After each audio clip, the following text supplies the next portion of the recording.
एक गरीब की कहानी। यह एक साधारण इंसान की असाधारण संघर्ष की कहानी है, जिसका नाम था रामू। रामू एक छोटे से गांव में रहता था, जहां उसकी जिंदगी मेहनत और अभावों से भरी थी। उसका सपना था अपने बच्चों को पढ़ा लिखा कर कुछ बड़ा बनाना। शुरुआत भूख और मेहनत। रामू रोज सुबह सूरज उगने से पहले खेतों में काम करने चला जाता। कभी कभी तो उसे पेट भर खाना भी नसीब नहीं होता। उसके पास पहनने को एक ही धोती थी और एक फटी पुरानी चप्पल, लेकिन उसकी मेहनत में कोई कमी नहीं थी।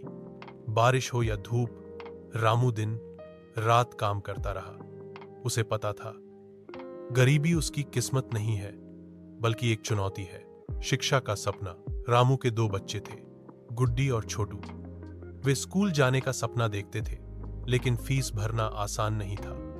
रामू ने गांव के मंदिर में मजदूरी करनी शुरू की और जो पैसे मिलते उनमें से थोड़ा थोड़ा बचाकर बच्चों की पढ़ाई में लगाता। वो खुद पढ़ा लिखा नहीं था, लेकिन जानता था कि शिक्षा ही असली दौलत है। और संघर्ष का पड़ाव। एक दिन रामू बीमार पड़ गया। उसके पास इलाज के पैसे भी नहीं थे, लेकिन गांव के कुछ लोग, जिन पर कभी उसने उपकार किए थे, मदद के लिए आगे आए।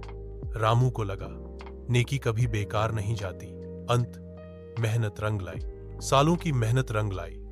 गुड्डी ने टीचर की नौकरी पाई और छोटू एक इंजीनियर बन गया। उन्होंने अपने पिता के लिए एक नया घर बनवाया और कहा, पापा, आपने जो किया वो कोई अमीर भी नहीं कर पाता।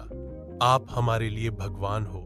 रामू की आंखों में आंसू थे, लेकिन ये आंसू दर्द के नहीं, गर्व के थे। सीख। गरीबी कोई अभिशाप नहीं है। मेहनत, ईमानदारी और शिक्षा से हर मुश्किल को हराया जा सकता है।